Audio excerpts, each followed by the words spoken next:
was nice. She was traveling perfect the whole time.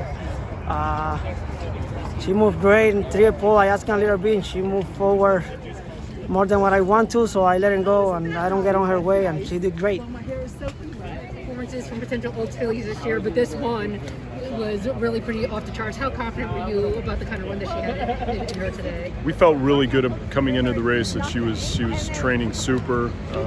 She had a really good winter in early spring. Just after the Suncoast, we kind of focused on this, and everything went really smoothly. And we were just really pleased with the way she was coming into it. In what ways has she kind of improved to your eye these last couple of months? Well, I think she's a filly that's bred to run, as far as they ride them, and so we were able. I think she showed a lot of class early on when she won her debut going a mile and a 16th. That's hard to do, but she's just gotten just a little bit sharper and a little handier, a little bit stronger as the winter's gone along, and we've kind of seen that in her breezes and the way she's finished them and galloped out. And just felt like she was coming around at the right time. Was the off track any cause for pause? Well, I was more concerned. It looked like it was getting ready to have like a torrential downpour, and then it kind of turned into some sleet, and then we got lucky and it kind of cleared off. So I thought she would handle an off track fine. I wasn't concerned about that as much as this. It looked like it was going to get kind of a scary storm there for a minute. Todd, how do you assess the Oaks picture this year and where Nest fits alongside Secret Oath, Echo Zulu, and the rest of them? It looks like a super deep group. A lot of high-quality fillies. I think she put herself towards the top of the list with that performance today. You mentioned before about you effectively used Tampa, and she's one coming out of Tampa. You're running a couple tomorrow, horses in the Bluegrass that ran at Tampa. That's been a path. Let's hope that's a continued successful pattern tomorrow. But really it was just about bridging the gap from the Demoiselle. She showed that she's a good filly in there. She's able to win that, and so we were just trying to figure out which path to hopefully get to the Oaks, and we felt like that was a good starting point and hopefully set us up well for this, which worked out great today. Yeah, all credit goes to Todd. He's just the master, when he's got a target, he doesn't miss the bullseye too often. And we did have a plan with this filly coming out of the Demoiselle last year, and we wanted to provide her with a little bit of a layup at Tampa to get her season started, and knew there would be ample spacing from the Suncoast to the Ashland.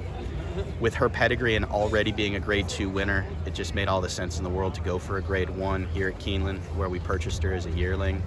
And Todd executed the game plan to perfection. He had her on her game. She's been touting herself all winter long down at Palm Beach Downs, and Irad made a couple really brilliant moves in this race. It was a little messy coming out of the gate. We lost position, and he used her going into the first turn to make sure she got out in the clear.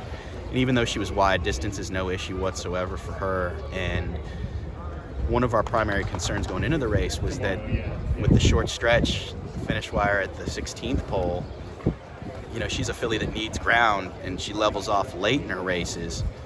But man, he pushed the button at the 3/8 pole, and he put the race to bed in an eighth of a mile. And from there, she just got more impressive. And touch wood, she comes out of this good, and 4 weeks from today we'll be across town in Louisville. I said this Oaks race is shaping up as as good as we've seen in recent years. I mean, how do you think she fits kind of in that picture right now with the Echo Zulus and Kathleen O's of the world?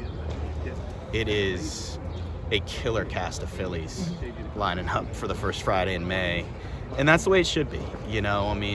For Eclipse, we pride ourselves on having really good fillies. We've had some good ones that were Oaks type prospects, and Nest certainly is the premier 3-year-old filly going into the Kentucky Oaks for us to this point, and it's conceivable that she's the 4th choice in the Kentucky Oaks. You've got Wayne's filly Secret Oath, you've got Echo Zulu, who knows what happens tomorrow with Adair Manor. It's an incredible. Shug's filly, Kathleen O's undefeated, done nothing wrong and been impressive every step of the way. It's an incredible group of fillies, and man, whoever walks away with those lilies in 4 weeks' time is really going to earn it. And we'll see.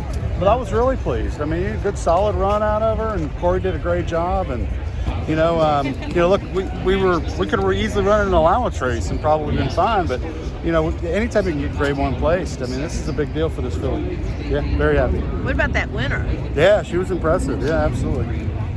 I mean, the Oaks shaping up as a heck of a race. It's gonna be a good race. I don't know if I want to hook her or Secret Oak. We'll see.